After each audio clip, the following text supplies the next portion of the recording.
Fire prevention safety. In a fire, seconds can mean the difference between safe escape and tragedy. Fire safety education isn't just for school kids. It's for teenagers, adults, and the elderly. It's important that every member of the community come up with a fire escape plan in October during Fire Prevention Week. In 1925, President Coolidge proclaimed National Fire Prevention Week, making it the longest public national day in observance. That's about 96 years of public service. Fire Prevention Week is usually observed during the week of the 9th of October to commemorate the Great Chicago Fire, which happened on October 8, 1871, lasting approximately 2 days.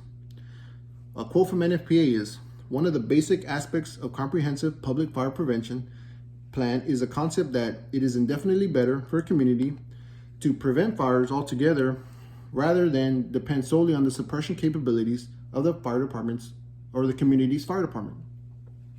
According to NFPA, an average of 1,450 people die every year in homes without working or properly working smoke detectors. Today I will be going over some tips for you and your family to keep you all safe. We're going to go over the history of fire prevention. We're going to go over the planning and practicing of an escape route and the smoke detectors and their importance. So you may be asking yourself, what is Fire Prevention Week and why it is observed in October? Well, it's observed in October because back then people used to use wood fires to keep their homes warm. So you had wood fires in wooden homes, no building codes, no fire protection, and buildings super close together. That's all a recipe for disaster. The Great Chicago Fire of 1871, a popular tale is Mrs. O'Leary's cow knocked over a lantern in a barn. Doesn't seem like a big deal now, right? But back then, it destroyed over 2,000 acres, destroyed over 17,500 buildings. It killed approximately 300 people and left over 90,000 residents of Chicago homeless. Back then, that was every 1 in 3 people.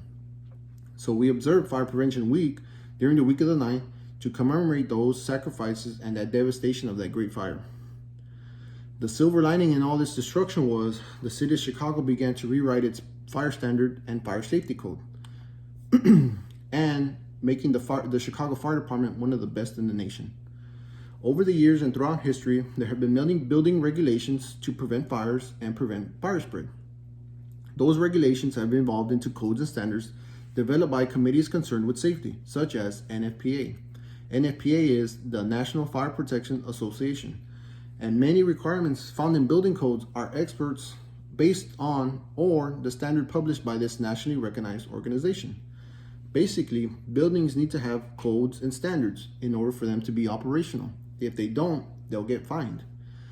In charge of those fines are any federal, state agencies, fire marshal's office, and your local fire department. Unfortunately, fires always happen, and you will always have a need for the fire department. But with the increase in public safety and fire prevention, we hope to prevent fires from happening. If you're thinking to myself, well, how do I know if my building's safe or my building is compliant? Well, you can contact your local fire marshal's office and your local fire department. They can come out there and they can do a check for you and make sure you're in compliance. So now that we have a little bit of history of the Fire Prevention Week, we're going to our next topic, which is planning and practicing your escape plan. So does anybody here have an escape plan? Does anybody know what it is? So an escape plan, according to NFPA in the event of a fire, time is the biggest enemy. Every second counts. In less than 30 seconds, a small flame can turn into a huge fire. Having an escape plan is to get out of your home quickly can be life-saving. You can follow the acronym EDITH, which is Exit Drills in the Home.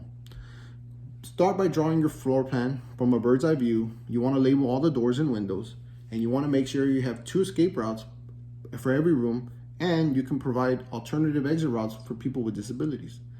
The plan should have a designated meeting area, preferably away from the home, across the street, and with access to 911. What you want to do is you also want to teach your children how to escape on their own in case you're not there. If there's smoke in your house, all that smoke and heat's going to rise to the top. So you want to stop, get low, and go. You want to close the door behind you to prevent any fire spread, and you want to make sure that all the doors and windows in your fire plan lead outside and they can be opened easily. So now that you kind of have an idea of what you need to plan, is the next step is going to be practicing. So having a plan is awesome, but like I said, you do need to practice. One of my favorite quotes is, "Everyone has a plan until they get punched in the face," by Mike Tyson. What that means to me is, if you do have a plan, you do need to practice it with your family, including your kids, twice a year, one a day and one at night, when the fire is most likely to occur. So imagine yourself in your home. Imagine yourself at your home, you're doing a puzzle, you're hanging out with your family, all of a sudden you can't see anything in front of you. Do you remember where your door was? Do you remember where your window was? These are all safety tips and important keys to keep your family safe. According to NFPA, 71% of Americans do have a fire escape plan, but out of those 71%, only 49 have ever practiced it. In that same study, 1/3 of those families believe they had 6 minutes to get out of the house before it becomes life-threatening. With today's homes being built by a lot of synthetic materials, that time is drastically decreased. So the more you practice, the better at you'll become, and you'll lose what we call tunnel vision. So tunnel vision is a condition when your field of view narrows and you can only focus on what's in front of you. According to an article by Eric Lamberton, tunnel vision can be caused by during a dangerous or high-stress situation. Becoming involved in a fire can be a high-stress situation. The reasoning behind it is you get a rush of adrenaline and your body causes unintentional blindness. We had an old saying, it was, you practice how you play. So when you do conduct your fire escape plan, you need to treat it like a real emergency and see what areas you need to work on while there is no pressure of heat or flames. So far we've covered the history of Fire Prevention Week. We've talked about planning and practicing your escape plan. Now what we need to do is a key piece of equipment that's going to keep you and your family safe. Most of you have seen this before, right? Smoke detectors. Does anybody know how long they last? Does anybody know when they're supposed to change your batteries or how to test them? Well, these are some of the suggestions and tips that I'm going to be giving you today. On this FEMA website and the NFPA website, they have this little checkoff sheet. It says, don't wait, check the date. Replace smoke alarms every 10 years. It gives you a little step-by-step process of how to check in, how to check for the date, when to be replaced, and how to put them back on the alarm. It also gives you some fire safety tips down here, okay? So 2 things I know working in the fire department. 1 is you'll always get a call right before you eat, and 2, smoke detectors save lives. The first smoke detector was invented by Dwayne Parcells and Stanley Bennett Peterson. They created the most modern smoke detector called the SmokeGuard 700. That SmokeGuard 700 set the bar for modernized smoke detectors. Today's smoke detectors are more efficient, they can run longer, and they last longer. They can be powered by battery or powered by your home supply. They can range anywhere from $5 to $20 on Amazon.com. And they're very simple in nature. What they do is they have a smoke detecting agency and an alarm. The 2 types of smoke detectors are ionized and photoelectric. Ionized smoke detectors are the most common ones found in homes today. They work by having this little radiation plate, and it has little particles that bounce between the plates. What happens is smoke enters through there, it blocks a signal, and that block signal sends the alarm that activates the smoke alarm. Like most modern things, smoke detectors have become more efficient over time, and they can last you a long time. Smoke detectors are like insurance. It's better to have it and not need it than need it and not have it. So now that you have a little brief history of smoke detectors, we're going to go into how to test them and when you should replace the batteries. So on every smoke detector, you should have a little test button right here. What you're going to do for testing is you're going to hold that button and it's going to emit a loud pitching sound, pulsating, right? What you want to do is you want to make sure you can hear from every room in the house with the doors open and with the doors closed. What you also want to do is, if you have small kids, you want to teach them that when they hear this sound, it means there's an emergency and they need to get out of the house. So smoke detectors can either be powered by battery, 9-volt battery, or they can go plugged into your house. So like if you lose power during a storm, you'll still have battery backup.